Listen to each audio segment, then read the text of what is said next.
Hi, Hotbird Nation. Today we are getting together because Matt and Johnny are in the throes of a stadium search for 2024, and they're going to give us an update. A lot of the criteria that we're trying to look at is we have to make sure location is ideal. That was one of our biggest complaints this year, being out in Northeast Philly. We have to look at the availability.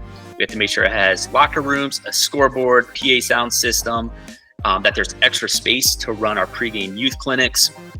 We're also looking at things such as, is alcohol allowed and outside concessions? Do they allow inflatables?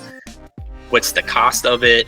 And can they accommodate our fans with appropriate restrooms and as well as drinking water? And do they also provide enough seating and allow us to hang banners for partnerships and sponsors? So the list is quite extensive. There's a lot that we're looking for, and I think we also have to be reasonable. I mean, we're not going to get to play at the link, so we have to look at places that are within our budget. But like you said, I think the ramp, there were a lot of things I did like about it. I liked how much of a home field advantage it was. I like how loud it got in there.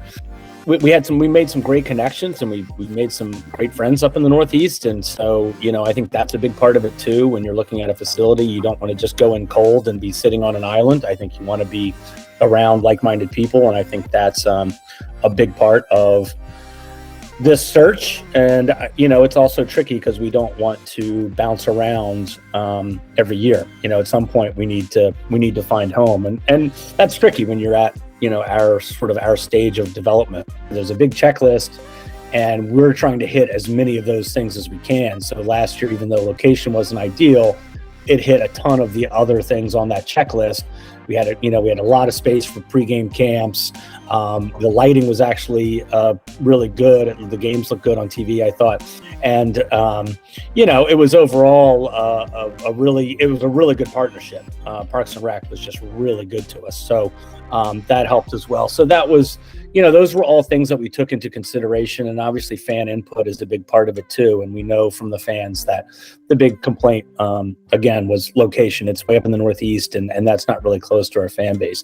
So in the off season, we are looking at a bunch of different places in addition to ramp. Not saying we won't go back, but just saying we're keeping our options open and looking around the area and seeing what we can find. Reached out to Temple. The guy there was super friendly, and obviously a great location. Their soccer field is what we're looking at on North Broad, and that would be really cool. It's got a skyline view, and it's just a really nice facility. The drawback there is they don't have parking, and it's tougher to find. We didn't technically have parking at ramp, but there was tended to be a lot of available parking. There's not as much around Temple, so that would be a really tricky thing. And then the other thing was we don't have access to the locker rooms, which totally understandable, but also really makes things tough for the team. That was one thing that the guys, we also take feedback from the players when we talk about these things, and that was one of the things the guys really wanted was easy access to the locker room. So that's a big part of it too. Have reached out. Last year we talked to Westchester University. They were great, just so far away. Again, location is a big part of it, and that was really the trick with Westchester. Also, to be honest, a little bit too big for what we need. I think it seats like 8,000, which is a little bit higher than what we're looking for. LaSalle's kind of in the same department. They have a really nice field, but just massive. We talked to St. Joe's, Adam's alma mater, so he got us in with that crew, and they were fantastic. They were really great to talk to. They told us to check back in the fall, so we will, because Sweeney Field is a beautiful location and really central to our fan base. So really knocks off a bunch of boxes, and I think that would really be kind of a dream venue for us. Again, we just don't have any certainty on it until the fall, and even then we have to kind of schedule. Here's one thing that maybe folks don't realize: we have to schedule around their schedule. So if they have lacrosse camp in the summer, we obviously can't run a game or a practice or anything else that day. So a lot of this is trying to work at other people's schedules, and when those schedules comes out is depends on when our team schedule is due to the league. So, a lot of variables when it comes to stuff like that. So that's one of the things with St. Joe's too. especially with our sport, there's a personal interaction that you get with disc that I don't think you get with a lot of other games around. So I feel like I would like something intimate, something where the fans feel that they're like very close to the action. I think I enjoyed our time at the Super Site, but I think one of the things is having a track in between, your stadium and your field. It kind of leads to a little bit of a disconnect where when your players are only a couple of feet away, the fans feel, I can see them, I can look at their faces, I can hear what they're saying, I can hear the calls by the refs.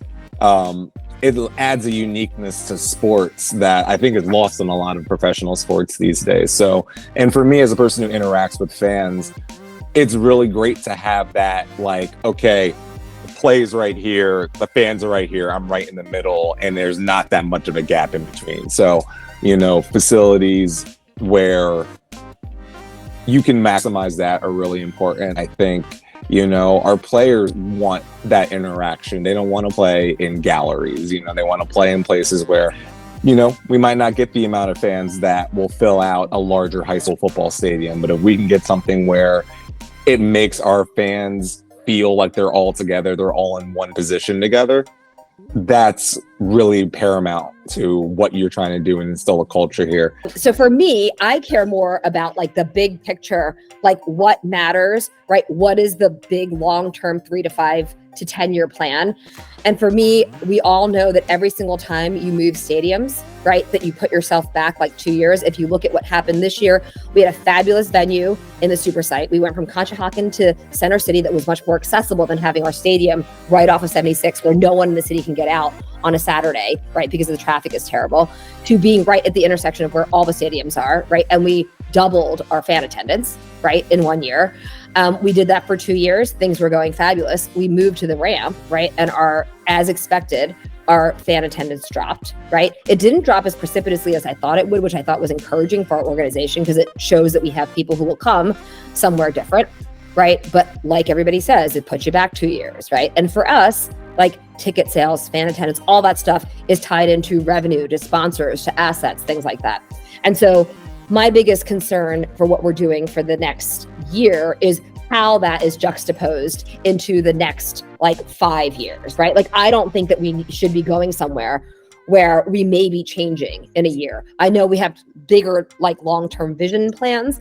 And I think that, we're not going to reveal them today because I feel like we don't want to talk about things too much. But if we potentially do have a home, a forever home in 2025, or at least not a forever home, but a home for like 3 to 5 years starting in 2025, then do we want to make a huge wholesale change, right? And go back to, staying stagnant, right? So if we go to ramp, like Johnny said, we put our roots down there, right? People in the Northeast know us. We have sponsors. We have folks who are, know where we are. The fans, the kids especially, love that grassy area behind the stands. I mean, even my nephew was kind of like, this stadium is much better for kids, right? And so do we take all of that, jettison it, and start somewhere new again and go back to like, a lower number of fans than we even had this year and start new? Or do we just grow where we are in place for a year, right? And then make the big wholesale change to 25. This is my big thing. My big thing is that I think all these stadiums that you guys are looking at are fabulous. I think they have all the bells and whistles, or they have more bells and whistles than perhaps what we had this year at Ramp. But I think in the big picture, in the grand scheme of things, I really think that going somewhere for only a year or continuing to try things out is only to our overall detriment.